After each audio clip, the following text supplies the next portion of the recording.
Meus amados irmãos, hoje é a primeira quinta-feira do ano, o primeiro culto de doutrina, portanto, e eu quero comunicar aos irmãos que nós iremos passar algumas quintas-feiras estudando o tema meditando nos ensinos de Jesus. Então, esse estudo de hoje será o estudo de número 1. E se o Espírito Santo, se o nosso amado Deus nos permitir, a gente vai estudar o 2, o 3, alguns assuntos, alguns ensinos de Jesus, o nosso mestre. Hoje nós vamos começar com um dos ensinos do nosso mestre, conforme Mateus, capítulo 11. E vamos ler dos versículos 25 ao 30. Enquanto você procura, repita bem bonito: meditando nos ensinos de Jesus Cristo. Ok. Quem gosta de escrever, pega aí seu papelzinho, seu lápis e aponte esses pontos que vamos ventilá-los aqui como sugestões, como luz para o aprendizado da palavra de Deus. Eu falei Mateus, capítulo e o versículo. Muito bem. Vamos fazer o seguinte, eu leio os versículos ímpares, vocês lerão os pares. Quando chegarmos no 30, leremos juntos. Naquele tempo, respondendo, Jesus disse: graças te dou, ó Pai, Senhor do céu e da terra, que ocultastes estas coisas aos sábios e instruídos e as revelastes aos pequeninos. Vocês. Sim, ó Pai, porque assim te aprove. Todas as coisas me foram entregues por meu Pai, e ninguém conhece o Filho senão o Pai, e ninguém conhece o Pai senão o Filho, e aquele a quem o Filho o quiser revelar.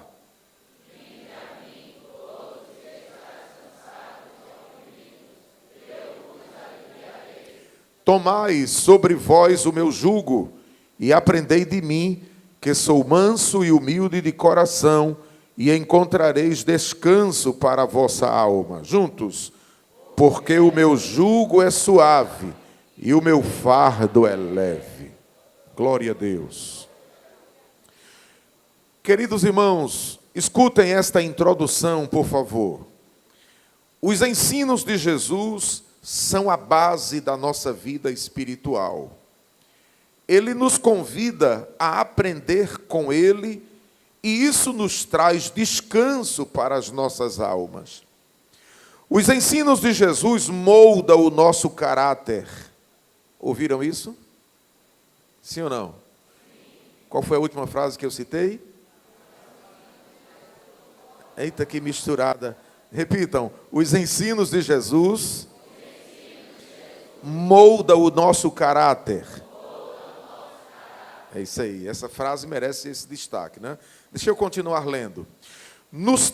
Os ensinos de Jesus nos traz uma cosmovisão da essência da vida espiritual. Deixa eu fazer um pequeno comentário. Os ensinos de Jesus nos traz uma cosmovisão da essência da vida espiritual. O que é que eu quero dizer com isso? É que quando a gente estuda os ensinos de Cristo, a visão da gente se amplia quanto às coisas espirituais. A gente passa a ter uma visão ampla, uma visão que a gente chama de cosmovisão. Outra coisa interessante é que os ensinos de Jesus nos ajudam a perdoar e sermos perdoados. O que é que eu falei? A perdoar. Outra coisa que os ensinos de Jesus também nos traz é que os ensinos do Senhor trabalham o nosso ego. Viu? Os ensinos de Jesus trabalham o nosso ego. Também nos ensina a viver e conviver com as mais diferentes pessoas. Isso aqui é interessante, merece um destaque. Os ensinos de Jesus nos ensina a viver e a conviver com as mais diferentes pessoas. Ressalte-se, inclusive aquelas que você não gosta, que eu também não gosto. Mas os ensinos de Jesus nos ajudam a viver com elas. Outra coisa, os ensinos de Jesus também nos prepara para a vida eterna.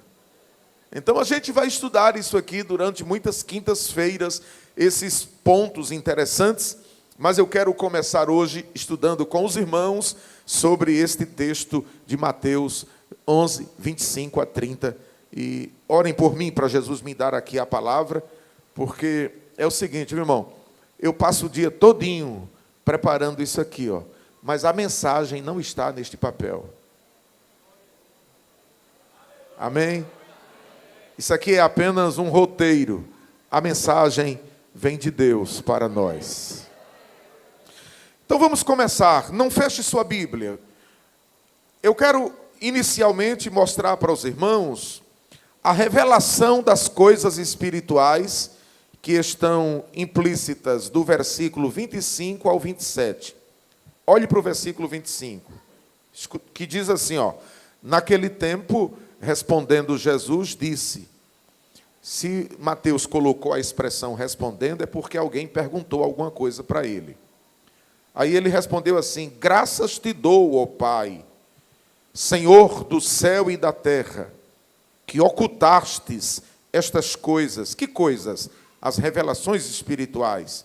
Ocultastes aos sábios e instruídos, ou entendidos, e as revelastes aos pequeninos. Aí nós começamos dizendo que Jesus começa exaltando a Deus por ser Senhor do céu e da terra. E isto é um fato inconteste.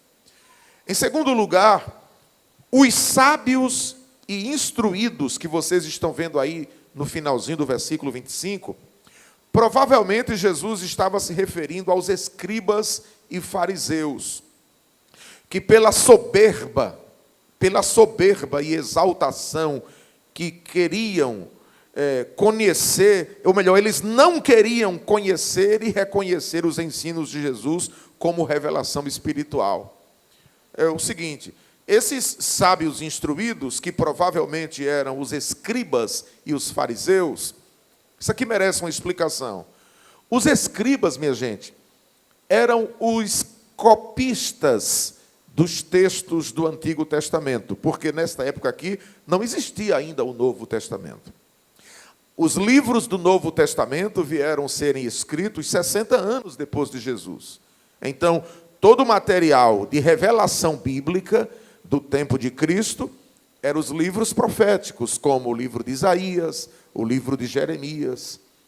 E aqui a gente vê o seguinte, é que os escribas, eles eram, como eu já disse, copistas. Eles escreviam os textos sagrados. Eles eram também chamados de amanuenses, porque eles traduziam textos. E os fariseus eram uma religião que na época de Cristo existia, ou melhor, eles já existiam junto com os escribas há algum tempo, mas tornaram-se uma religião porque é o seguinte, houve um período chamado de período interbíblico entre Malaquias e Mateus, um período aproximadamente de 400 anos, sem revelação profética, revelação escrita. Houve um silêncio de Deus com o povo de Israel e com a humanidade. Como era o nome desse período? Diga, interbíblico. E acontece que nesse período chamado de interbíblico, um grupo de pessoas começaram a transcrever textos. Daí os escribas surgem. E os fariseus apareceram porque eles queriam viver uma vida de santidade mais do que todas as pessoas. Inclusive, a palavra fariseu, no original, significa separado. Então, os fariseus queriam ser mais santos do que todos e queriam deter o autoconhecimento de Deus juntamente com os escribas. E depois apareceram os essênios e outras religiões da época, mas os escribas e fariseus eram os detentores do conhecimento das revelações. Mas eles eram muito soberbos, irmãos. E a soberba, a vaidade deles, faziam com que eles desprezassem os ensinos de Jesus. Quando Mateus diz aqui que ocultastes estas coisas aos sábios e entendidos, não é que Deus impediu ou não queria que eles conhecessem as revelações espirituais. Não. A semântica dessa expressão é que eles não queriam mesmo, eles eram, pela soberba, desprezadores dos ensinos de Jesus. Mas, neste mesmo texto, tem os pequeninos. A última palavra do versículo 25, né? E as revelastes aos pequeninos. Quem eram esses pequeninos citados por Jesus? Provavelmente se refere aos judeus que o seguiam, que aceitavam as revelações espirituais. Então, aos soberbos, eles não obtiveram a revelação, mas os pequeninos, sim. Outro detalhe ainda desses versículos 25 a 27, é que Jesus ensina que ele é a revelação do Pai, e que para conhecer melhor essa revelação, é preciso conhecer tanto a um quanto ao outro. Porque ele diz aí, no versículo 27, todas as coisas, como é que diz aí, minha gente? Me foram entregues por quem?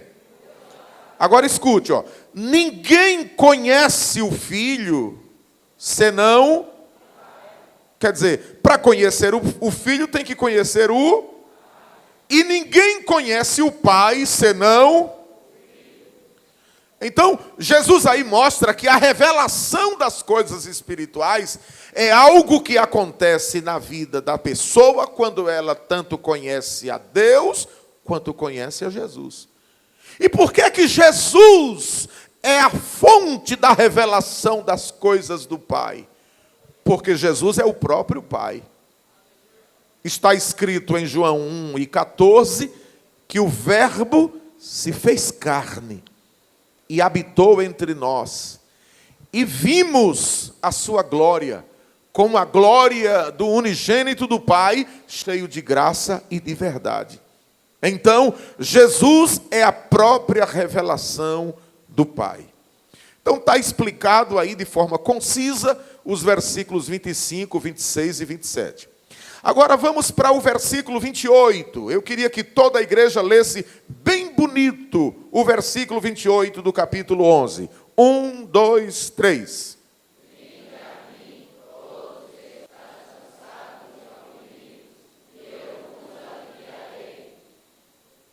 Neste versículo 28, nós começamos a descobrir um tríplice convite que Jesus faz ao povo daquela época e que é aplicado para nós hoje também. O primeiro deles é a frase vinde a mim. Diga, vinde a mim. E aqui, gente, nesta frase, Jesus está convidando o homem para ser salvo. E nesse convite que Jesus faz para o homem ser salvo, aparece aí a situação do homem em duas possíveis condições. A primeira delas é a condição de cansados. Digam comigo, cansados.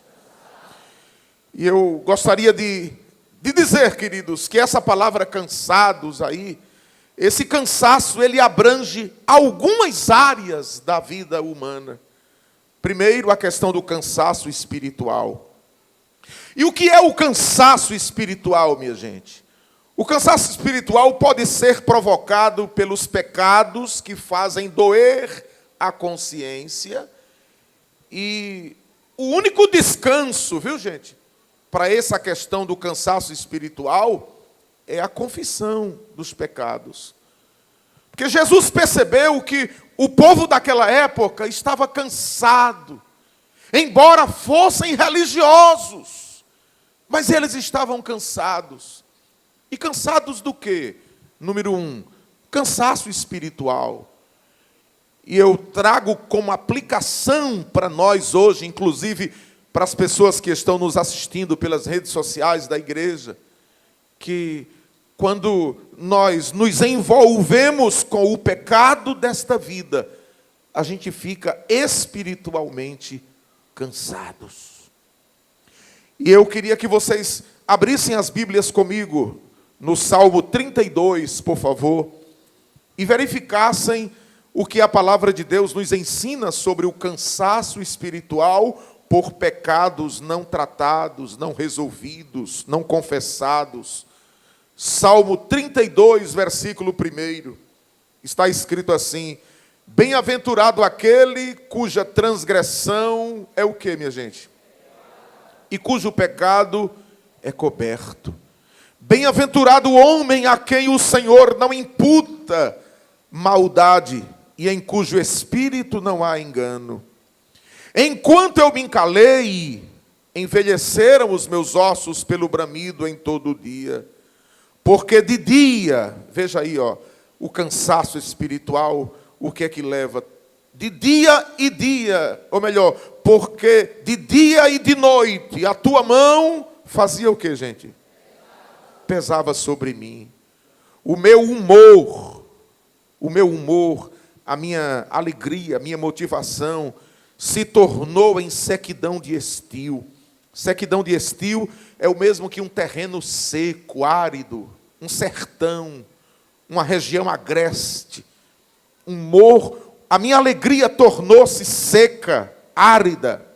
Mas veja o que diz o 5. Vamos ler juntos, por favor? Confessei-te o quê? E o que mais? E a minha maldade não encobri. Dizia eu, o que é que eu diria? Ao Senhor as minhas transgressões, e tu perdoaste a maldade do meu pecado. Oh, irmãos, como eu disse que estaria aplicando essa expressão vinde a mim, e que estou colocando aqui pelo menos essas possíveis condições, o cansaço espiritual, eu quero ratificar isto aqui, gente, de que quando a gente comete coisas erradas e não trata, não confessa, não resolve, a gente acaba ficando cansado espiritualmente. Cansado. E esse cansaço espiritual tira toda a nossa motivação, nosso prazer pelas coisas espirituais, nosso apego à palavra, nossa convivência com Deus em oração. Mas o salmista diz uma coisa interessante que a gente precisa colocá-la em pauta também aqui. Veja o Salmo 51, versículo 10 até o versículo 12.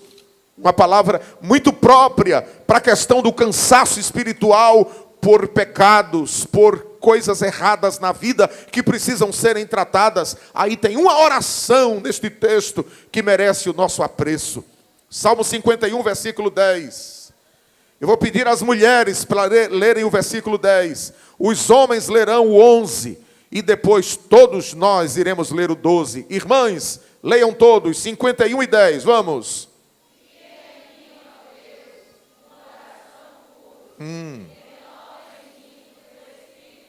Os homens, o 11.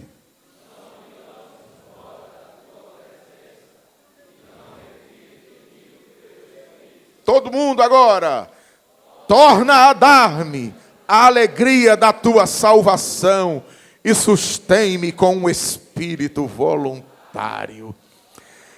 Eu estou crendo que Jesus já começou a dar força a quem estava precisando de renovo espiritual por estarem cansados espiritualmente.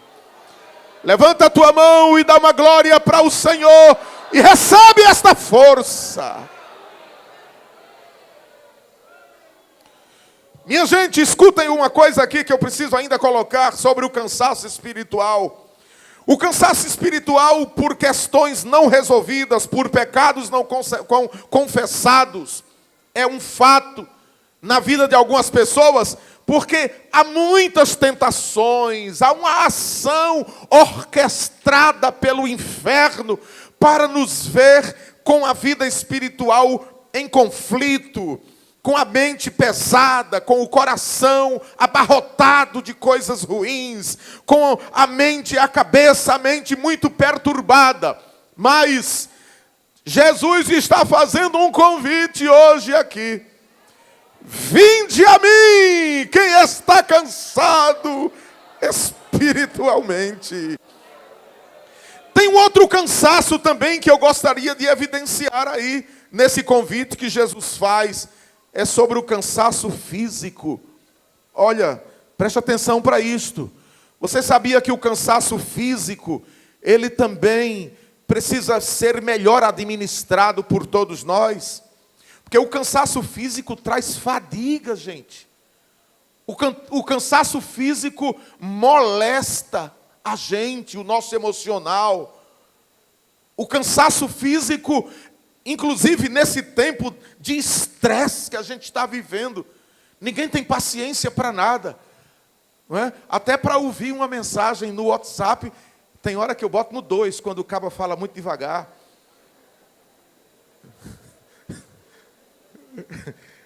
Ninguém tem paciência mais para nada, minha gente.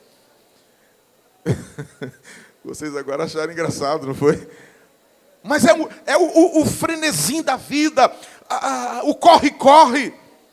Inclusive, tem um hino de Armando Filho que eu gosto muito, que diz assim, ó: no corre-corre desta vida. Como é? Quanta ansiedade traz, e quantos crentes na corrida, paz não sentem mais, paz em casa ou na igreja, junto com os seus irmãos, e a vida abundante já não há no coração. Aí diz, lançando sobre ele as tuas ansiedades, pois ele, o Senhor, é quem cuidará de ti. Oh, não há por que temer, se a palavra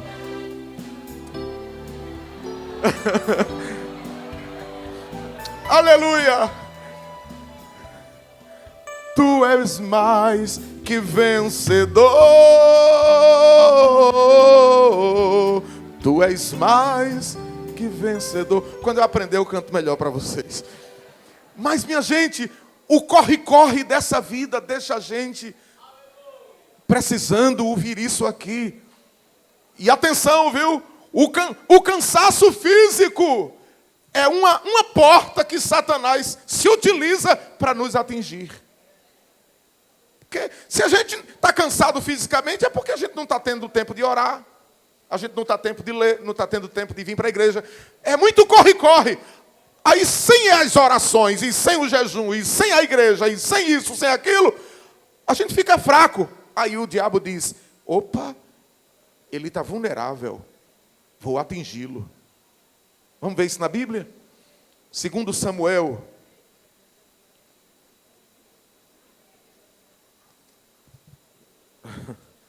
Jesus está aqui conosco. 2 Samuel, capítulo 21, versículo 15. Veja o que é que o cansaço físico, ou como é que o cansaço físico nos torna vulneráveis. Capítulo 21, versículo 15. Tiveram mais os filisteus uma peleja contra Israel, e desceu Davi, e com ele os seus servos. E o que aconteceu, minha gente? Como é? E tanto que Davi, aí ó, no ato do cansaço, veja o que diz o versículo 16. E Isbi-Benob, que era um dos filhos dos gigantes, e o peso de cuja lança tinha 300 ciclos de cobre, e que cingia uma espada nova, este fez o quê? Porque Davi estava o quê? Cansado. Mas veja o 17. Porém, Abisai, filho de Zeruia, o socorreu, e feriu o filisteu e o matou. Então os homens de Davi lhe juraram, dizendo: nunca mais sairás conosco à peleja, para que não apagues o que, gente? Olhe para mim aqui, escute esta palavra.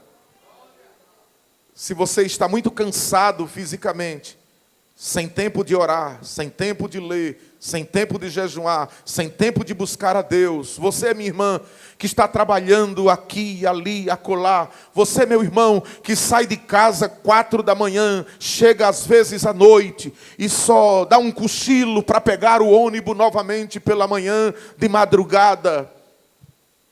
Eu tenho uma palavra de Deus para mim e para você, porque eu também tenho muitas ocupações. Deus também está falando para mim aqui nesse negócio, irmão. Porque eu vivo, se eu não tiver cuidado, eu tenho ocupações 24 horas do dia. Todos os dias, meus irmãos. E às vezes o cansaço chega. Quem aqui já dormiu de joelho orando? Deixa eu levantar a minha mão.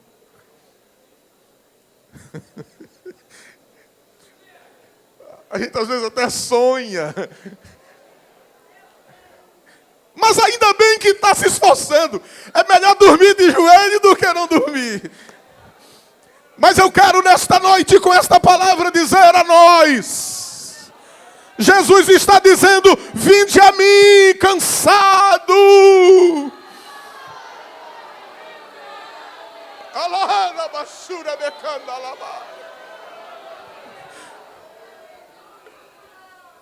Agora, é preciso a gente parar e rever aí alguma coisa.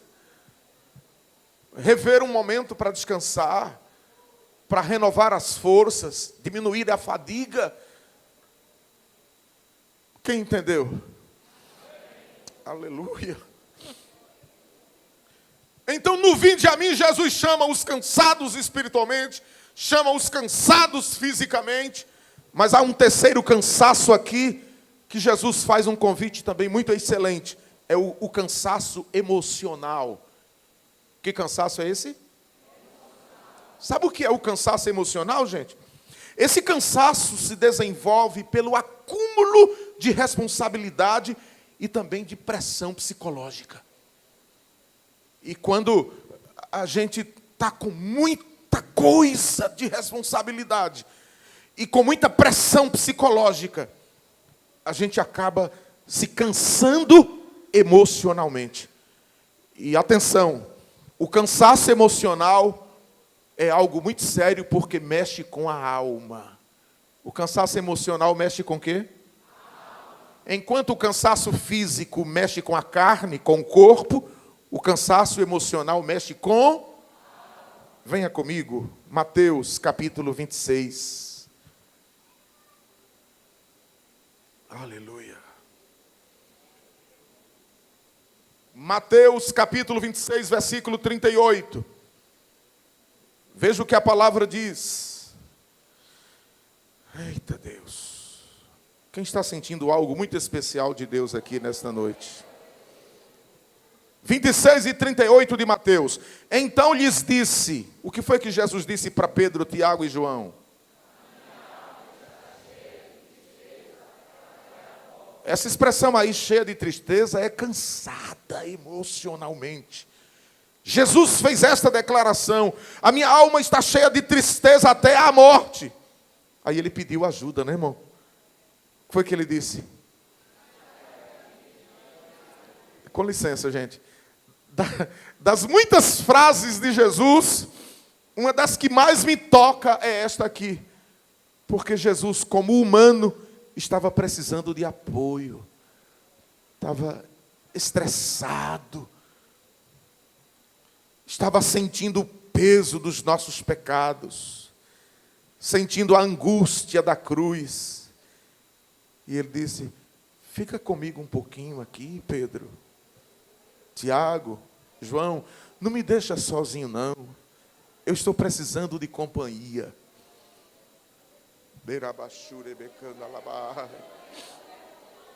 Só que o versículo 39 diz: e indo um pouco adiante, prostrou-se sobre o seu rosto, orando e dizendo: meu Pai, Se é possível, passa de mim este cálice.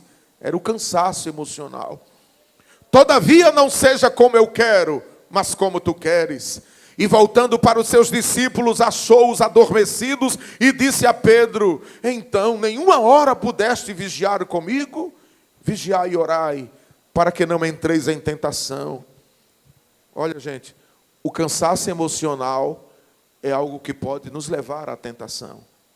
O que foi que eu disse, minha gente? Pode nos levar à tentação. E aí ele diz: na verdade o espírito está pronto, mas o quê? A carne é fraca. E nesse momento aí do cansaço emocional, meus irmãos, a gente tem uma palavra de Deus para nós aqui. E essa todo mundo sabe, não precisa nem abrir a Bíblia. Salmo 46, versículo 10. Vamos lá, 1, 2, 3. Ficou fraco. Pega na mão de quem está perto de tu aí e transmite essa mensagem bíblica para esta pessoa. E diz a ela, vai: aquietai-vos e sabei que eu sou Deus. Mais uma vez, aquietai-vos. Outra vez. Oh, Deus está abençoando a gente aqui sobre a questão do cansaço emocional. Oh, glória a Deus! Esse cansaço pelas responsabilidades, pela pressão psicológica. Irmão, a pressão é muito grande sobre todos os aspectos. Psicologicamente falando, a gente vive pressão. Pressão financeira, pressão política, pressão religiosa, pressão de amizades, pressão do tempo, pressão da saúde, problemas de saúde na família. É muita pressão que é como que pressiona a gente assim para baixo, irmãos. E a gente fica cansado de tanta coisa. Mas a palavra de Deus nesta noite diz: vinde a mim, todos que estáis cansados.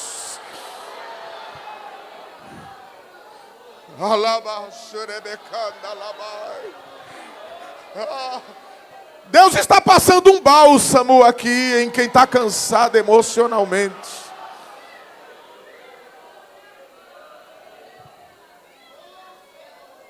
Aleluia. Então eu disse que quando Jesus disse vinde a mim, Jesus convida o homem para ser salvo e analisa a situação do homem em duas possíveis condições. A primeira é a condição de cansado e a segunda é de oprimido. Volte comigo lá para Mateus 12. Veja, vinde a mim todos os que estáis cansados e o que mais, minha gente? Oprimidos. E eu gostaria de refletir sobre essa questão dessa opressão aqui conosco nesta noite. Escuta isso. A opressão é o ato de oprimir. Diga comigo: sufocar, afligir, perseguir. Quer dizer, quando uma pessoa ela é sufocada, ela é afligida, ela é perseguida, então ela está sendo oprimida. Agora, por favor, temos que ter cuidado para a gente não confundir opressão e depressão. A opressão, minha gente, é isso aqui que eu estou explicando para os irmãos. Enquanto que a depressão é uma doença. Uma doença também que ela se desenvolve na vida do ser humano devido aos problemas das pressões. E há pessoas que não suportam. Nem todo mundo tem o mesmo vigor, a mesma destreza, a mesma capacidade de driblar, de vencer, de superar uma crise que lhe leve à depressão. Mas o meu assunto aqui é opressão. E nós podemos ver que a opressão pode se desenvolver nas seguintes situações. Primeiro, digam comigo, opressão social. Veja, não esqueçam o conceito, né? Porque se você esquece o conceito, você não consegue entender os pontos que vêm adiante. Ó. A opressão é o ato de oprimir, sufocar, afligir, perseguir, etc. Agora, veja que na questão da opressão social, essa opressão pode acontecer na família. Isso aqui é muito forte, gente. Preste atenção. Inclusive, quinta-feira passada, a gente deu um estudo aqui sobre os ataques à família e acho muito próprio fazer aqui uma colocação. Olhe, existem casos na família que se desenvolvem uma opressão social. Por exemplo, um marido que vive maltratando constantemente a esposa, que vive tolhindo a esposa, que vive humilhando a esposa, maltratando, xingando, brigando, com ciúmes, limitando. Essa mulher fica ou não numa opressão? E como eu estou englobando aqui, ó, envolvendo opressão social com diversas áreas, eu comecei pela família. Veja, uma questão de um filho, irmãos. Um filho ou uma filha que escuta constantemente dos pais: esse menino não vai dar para nada, não presta para nada, não sabe de nada, é um zero à esquerda. Qual é o futuro brilhante que uma criança dessa pode ter se Deus não tiver misericórdia dela? Outro exemplo ainda nessa pressão social ligada à família. Uma criança que sofre abuso sexual. A menina que foi abusada pelo tio ou pelo padrasto. O menino que foi abusado pelo primo, pelo colega lá da escola, ou o vizinho. O menino que tinha 8 anos e foi abusado por um rapaz de 18, de 19. Isso é opressão social dentro da família. E como vai ser, meus irmãos, a saída de uma criança dessa? Inclusive, há muitos rapazes hoje que são homossexuais porque foram molestados sexualmente quando criança. E acabaram desenvolvendo uma psicose, um problema psicológico, e acabaram entrando por esse caminho. Existem meninas que foram abusadas sexualmente quando crianças, que têm algeriza a casamento, não quer saber, não, casar, homem, não, algeriza mesmo, gente. Se os pais, inclusive essa palavra aqui provoca um despertamento. Se os pais puderem levar essas crianças, essas meninas, esses rapazes, essas pessoas a um tratamento terapêutico com um psicólogo, um aconselhamento pastoral,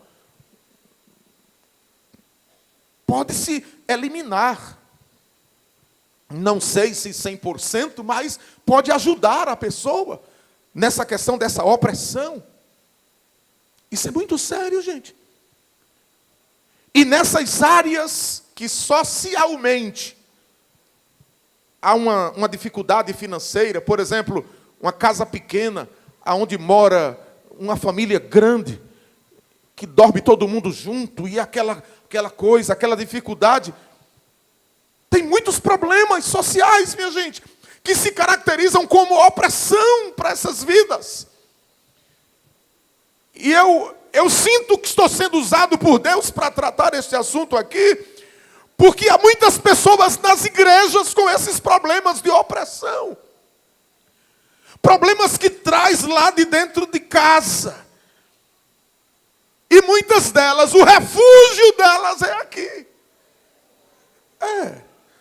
No círculo de oração, nos ensaios. E nesta noite, o Filho de Deus, que está nos trazendo esses ensinos, Ele está dizendo: vinde a mim, que eu sou capaz de operar um milagre nessa opressão. Eu tenho uma palavra de Deus para dizer aqui nesta noite. Não desista, embora você esteja vivendo uma vida de opressão, uma vida sem perspectiva, uma vida de medo, de pavor, de angústia, em que você olha para todos os lados e diz: a minha vida é uma desgraça, eu não sei o que fazer, eu vou me suicidar, eu não vou conseguir nada. Você vai vencer. O Espírito do Senhor é com você. Levante a mão para o céu, igreja, e receba a bênção de Deus.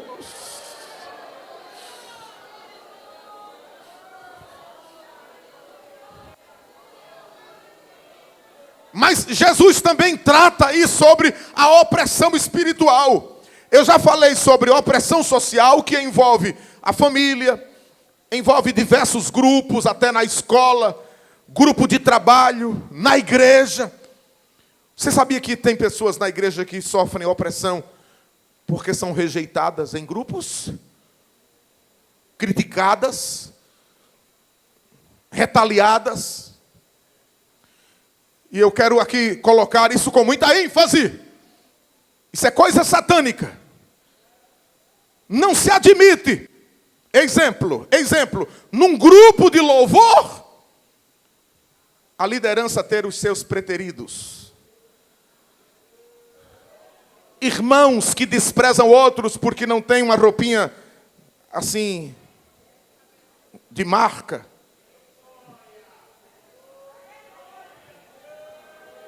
Pessoas que às vezes nos grupos desprezam as outras, olhando assim por cima do ombro, porque a irmã mora lá numa favela, e a outra mora numa casa boa, e tem um carro bom para chegar e tal.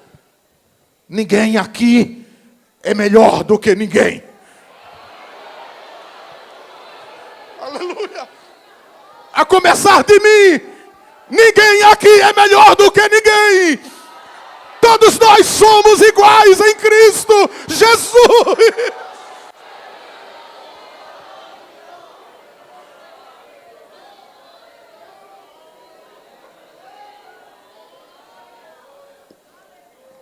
Mas existe também uma opressão aí chamada de opressão espiritual.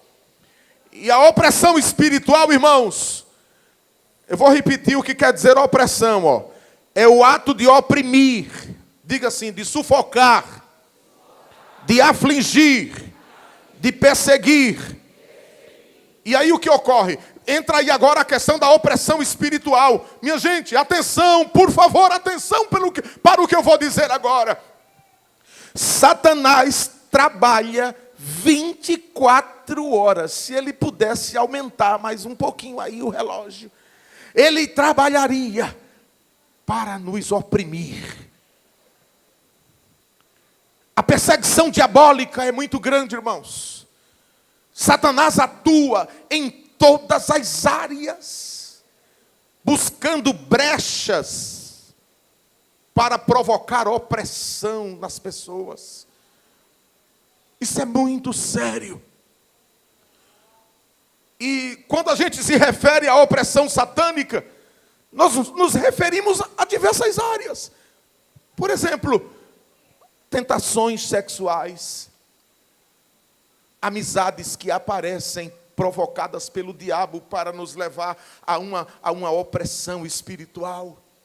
Influências midiáticas, as mídias, as redes sociais, são caminhos que precisam serem bem administrados, porque isso pode trazer opressão espiritual. Uma amizade maléfica pode provocar opressão espiritual. Irmãos, e existem crentes que estão sendo perseguidos pelo diabo de tal forma que tem gente que não consegue dormir bem, vive com medo, é aquele pavor, se fechar a porta do quarto e tiver tudo escuro, ele já tem tédio, já tem fobia à escuridão. Aí é que Satanás vive até no trânsito, irmão. Ele procura trazer perturbação para a gente. É o motoqueiro imprudente. Se tiver algum motoqueiro aqui imprudente, receba essa lapada. Você não pode estar. Irmão, os cabos que parecem que não tem medo de morrer. Aí quando está com a cara quebrada aí, entra na frente dos carros. Opressão diabólica. Sabe como, minha gente? O diabo se utilizando até das crianças para envolvê-las no tráfico de drogas. Para usar os meninos como aviãozinho, né? Aviãozinho que chama? Para vender, para levar. Isso é opressão diabólica. A meninada que está começando já a beber cachaça, irmão. Fumar maconha. E o diabo vai trabalhando. E é opressão espiritual. Outro exemplo de opressão espiritual é fofoca dentro da igreja. Crente falando mal um do outro. Isso é coisa satânica, irmão. E o diabo fica criando, sabe, esses negócios no meio do povo. Nos grupos, e atingindo, e falando, para entristecer um, para expulsar o outro. Mas Jesus está dizendo, vinde a mim.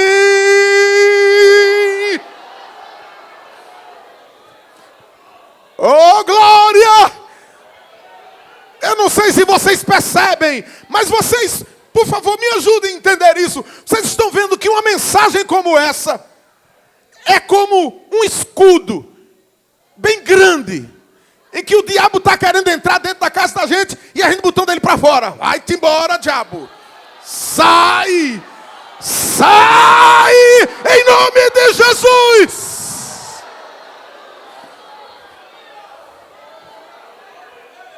Quem é bem-vindo é Jesus. Sobre a opressão espiritual, vocês coloquem aí Efésios 6, de 11 a 18. Mas eu entro agora numa outra parte desse estudo, que é quando Jesus diz assim, tomai sobre vós o meu jugo. Primeiro ele disse, diga comigo, vinde a mim. E essa expressão, vinde a mim, eu já expliquei, que é a chamada para a salvação. Ficou entendido? Diga amém.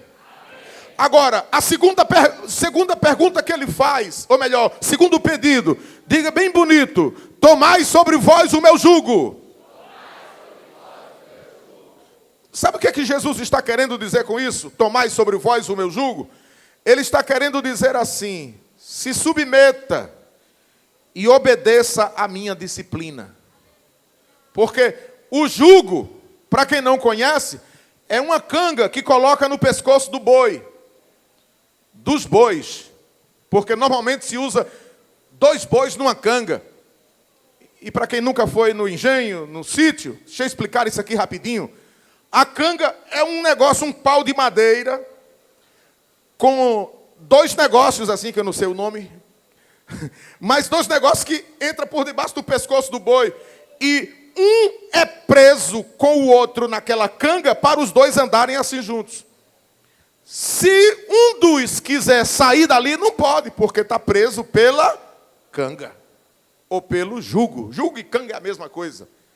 Aí o que é que acontece? Quando Jesus diz assim, tomai sobre vós o meu jugo, é que ele está dizendo assim, ó. Eu estou junto contigo aqui. É uma simbologia, né? É uma simbologia. Os 2 bois. Jesus com a gente. Encangado assim um com o outro. E tem a história do boi velho e a história do boi novo. Eu já vi isso no engenho. Normalmente, quando se quer aprontar um boi novo, coloca ele na canga com um boi velho. Porque o boi velho tem experiência. O boi velho sabe o que é que está fazendo. E o novo pula para um lado, pula para o outro, e o velho lá segurando ele. Mas os 2 estão presos na canga.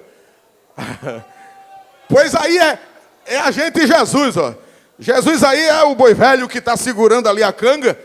E a gente, nós, somos os bois novos, que às vezes queremos pular para um lado, pular para o outro, e Jesus segura a gente assim. Quem está entendendo e pode glorificar a Ele. tomai sobre vós o meu jugo.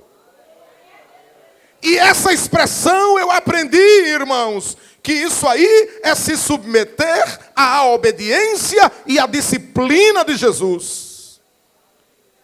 E quando a gente está encangado com Jesus assim no jugo, ele tem um bocado de lição para dar a gente, de disciplinas. É a gente, repito, a gente pula e quer espernear, e ele segurando ali. Só passando, nós aprendemos com ele se portar como sal e luz do mundo. Diga comigo, ele nos ensina a ser sal e luz do mundo. Isso está em Mateus capítulo 5, versículo 13 a 16. Segundo, diga comigo, ele nos orienta, ele nos disciplina a não adulterar. Isso está em Mateus capítulo 5, versículo 27 a 28.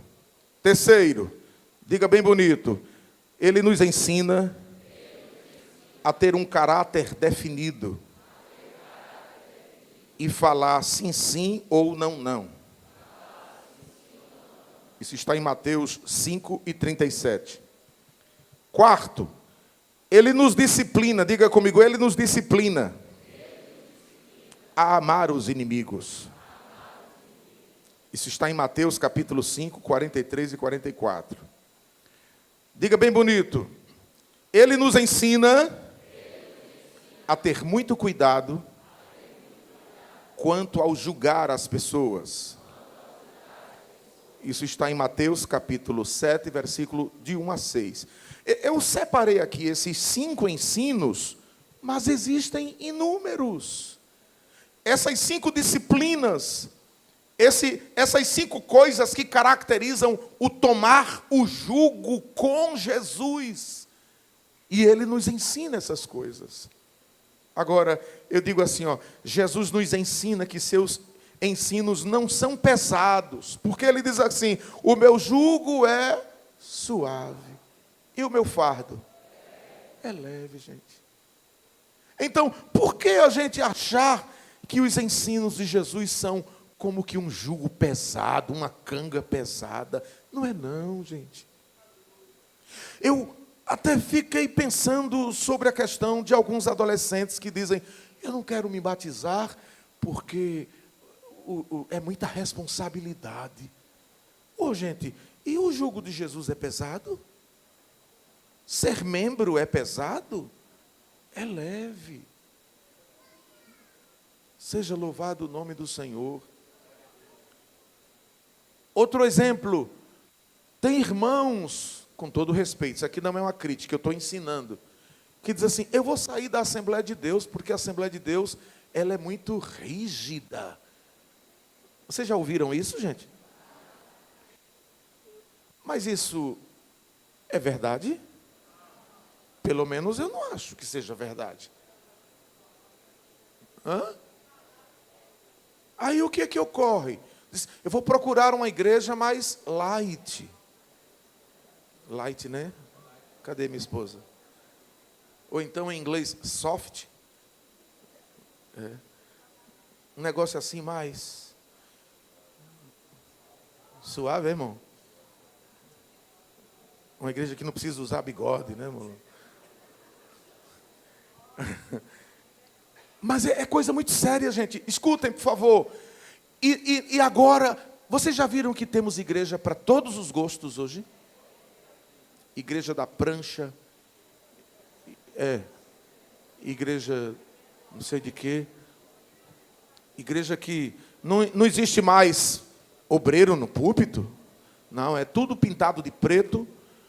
E aquelas lâmpadas, aqueles faróis, assim, aqueles refletores em cima do artista. Pode ser o cantor ou o pregador. E todo mundo, eu não sei nem fazer direito. Quer dizer, é tudo assim, fácil. Igreja que uma pessoa sai daqui em pecado e chega nessa igreja, aí logo consagram a evangelista, a ministro disto, e a pessoa disciplinada aqui. É sério, gente. Mas eu não estou aqui para criticar a igreja de ninguém. Eu estou apenas dizendo, escutem isso, que aqui, irmãos, o jugo não é pesado não, meus irmãos. Porque o que se vive aqui é a palavra. Quem diz amém? Amém. E a palavra não é um jugo pesado. Agora, quando a pessoa não quer ter responsabilidade, vai buscar facilidades. E tem um problema, sabe? Os mais velhos vão combinar comigo. Papai dizia que formiga, quando quer se perder, cria asa. Sob o pretexto de que o jugo é pesado, aí sai do buraquinho, né, a formiga, cria asa e vai voar. Aí sai daqui porque diz que o jugo é pesado e vai para um lugar bem light, bem soft, bem tranquilo. Daqui a pouco já não está mais em igreja nenhuma, evangelho nenhum. Então eu pergunto, gente, aqui Jesus cura, batiza com o Espírito Santo, fala. Um ensino desse, não é porque sou eu que estou dando não, qualquer um. Um ensino desse aqui, vale a pena a gente ouvir? Tem milagre aqui? A gente sente a presença de Deus ou é fantasia esse negócio, irmão? Em resumo, aqui é bom? Você está satisfeito na presença de Deus aqui? Então fica no teu lugar, rapaz, vamos embora. Vamos servir a Jesus com alegria. O jugo não é pesado. Eita, irmãos, desculpem, eu passei 5 minutos. Eu posso terminar? Vocês não ficam com raiva do pastor, não? Então, o outro pedido, o outro apelo que Jesus fez foi, diga comigo, aprendei de mim. Então ele disse, vinde a mim, não foi isso? Aí, diga, vinde a mim. O segundo pedido foi, tomai sobre vós o meu jugo. E o terceiro, diga bem bonito, aprendei de mim. Sabe o que é que o Senhor estava ensinando aí? Sobre a santificação. A santificação. No primeiro, nós somos salvos. No segundo, nós somos disciplinados, orientados. E no terceiro, nós somos santificados. E o que é que acontece? Essa expressão nos ensina que devemos nos santificar seguindo o exemplo de Jesus, pois ele é o absoluto modelo de santificação. Então, queridos, se a gente ver em Jesus o exemplo de santificação, então vamos aprender com ele. Sabe, amados, eu já peço que vocês fiquem de pé, por favor. Se a gente seguisse o exemplo de Jesus no aspecto da santificação, nós viveríamos tão bem melhor. Pode tocar, irmão, uma coisa aí bem bonita, parecida, ligada à mensagem que eu estou transmitindo, irmão. Cadê o maestro? E esse exemplo de Jesus deve ser seguido por todos nós.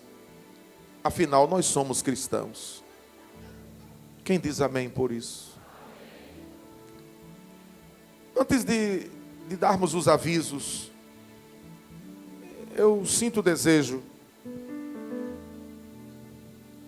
Pode tocar, irmão Josué, uma coisa bonita, empolgante aí. Eu sinto o desejo neste momento de fazer uma oração aqui. E se alguma coisa tocou em você, eu não vou chamar aqui para frente, que o espaço está muito pequeno, tem muita gente na igreja hoje. Mas eu queria que você fechasse os seus olhos, inclinasse a sua cabeça aí. E pensasse um pouco. Jesus está dizendo, vinde a mim, todos vós que estáis cansados. Qual é o tipo de cansaço que você está sofrendo?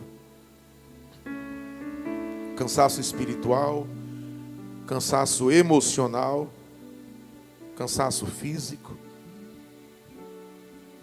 Mas ele, além de chamar os cansados, ele chama os oprimidos também.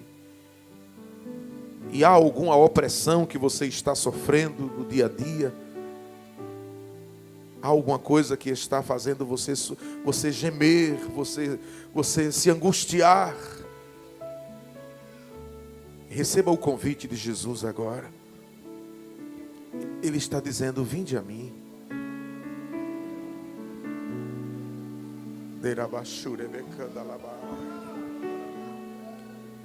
Vinde a mim. Vinde. Aleluia. Oh, Jesus.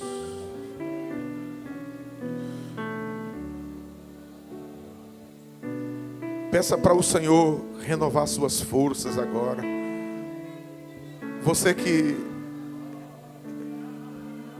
veio de alguma congregação, na campanha ou nas campanhas, você que veio hoje para o culto, dizendo: Deus, eu preciso de um escape, de uma ajuda. Fala com Jesus agora aí, aonde tu estás. Aleluia.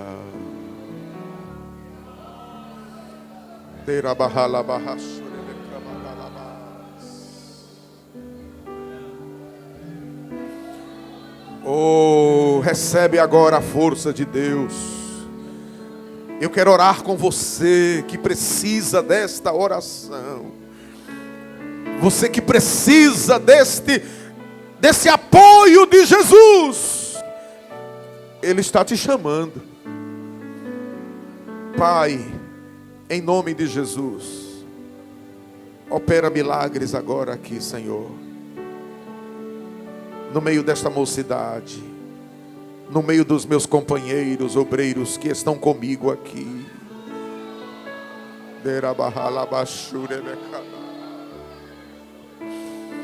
No meio deste conjunto, Senhor, destas campanhas da área 1, os adolescentes, o coral, a igreja, os irmãos que estão aí na galeria, renova as forças agora. Renova, Senhor. Oh, pura cama, de cama.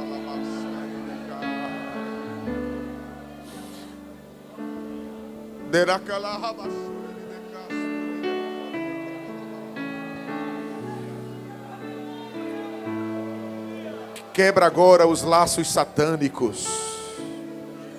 Desvia as setas malignas. Desfaz todo feito do mal.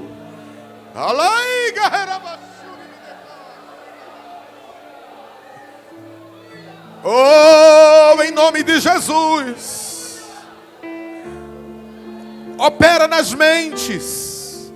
Opera nos corações, Senhor.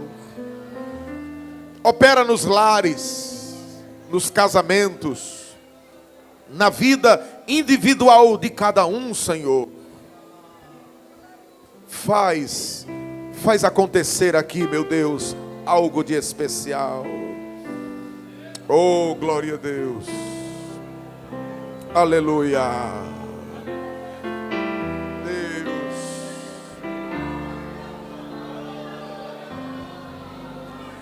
Renova-me, Senhor Jesus. Já não quero ser igual. Renova-me, Senhor Jesus. Põe em mim teu coração, porque tudo que há, cante, louve a Deus, necessita ser mudado, Senhor, porque tudo que há dentro do meu coração necessita mais de ti. Ô irmã, dá um abraço nessa irmã que está aí ao teu lado. Ô irmão, dá um abraço no teu irmão que está aí perto de ti. Sim. Oh, Deus está nos ajudando nesta noite.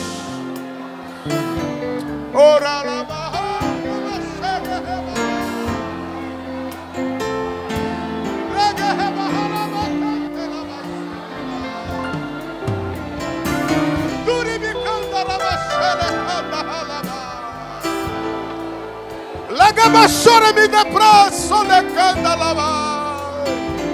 Dimio remase de caso. Ragabaharage de bahalabashuri me candalava. Oh, aleluia. Alabahani me kode me dalabashuri me candalava. Quantos exaltam ao Senhor, dá uma glória para o Rei dos Reis.